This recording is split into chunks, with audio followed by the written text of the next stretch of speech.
এক বড় দলের বড় নেতা বলছেন কোরআনের সাথে রাজনীতির কোনো সম্পর্ক নাই, এ নিয়ে কিছু বলেন, সে তো ইমান হারা।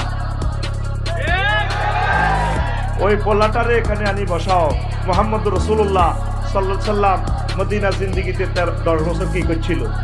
মুহাম্মদ সাল্লাল্লাহু আলাইহি সাল্লাম সংসদ চালাইছেনি, সিভিল কোর্ট ক্রিমিনাল কোর্ট চালাইছেনি, সোনাগাজী উপজেলা প্রশাসন চালাইছেনি, ডাক বিভাগ, অর্থ বিভাগ, কৃষি মন্ত্রণালয়, সমাজ কল্যাণ মন্ত্রণালয়, জনপ্রশাসন মন্ত্রণালয় চালাইছেনি। তারপরে জেনা, ব্যভিচার, চুরি, বাটপারি যা হইতো, গাঁজাখোর, শরাবখোর, এদেরকে মুহাম্মদ সাল্লাল্লাহু আলাইহি সাল্লাম শাস্তি দিছেনি? এটি কই গেছেনি? তাইলে রাজনীতি নাই কি বলছে? তারে দ্রুত দল থেকে বহিষ্কার করা হোক। সে জাতির কাছে ক্ষমা চাইতে হবে, সে নাস্তিকের কাতারে চলে গেছে। পুরো ইসলামটাই রাজনীতি না, নতুবা সমগ্র কোরআন বাতিল হয়ে যায়। জেনার দণ্ডবিধি, সকল কিছু দণ্ডবিধিটা, ফৌজদারি court, criminal court, civil court, ইসলামী সকল বিধান, ইসলামের আইনগুলোকে সারা ওয়ার্ল্ড ফলো করে।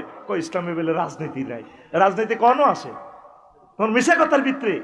16 বছরে তুমি আমাদের প্রিয় নেত্রীকে বাহার করতে আর না, শুয়ে শুয়ে কথা কইছো, তলে তলে মাফিয়ার লগে আতা ছিল তোমার। তার কারণে আমাদের প্রিয় নেতাগুলো আসতে পারতেছে না। তাকে দ্রুত প্রত্যাহার করো, তাকে বয়কট, তাকে কি আগামী দিন সূর্য উঠার আগে তাকে বয়কট করো। সোজা কথা।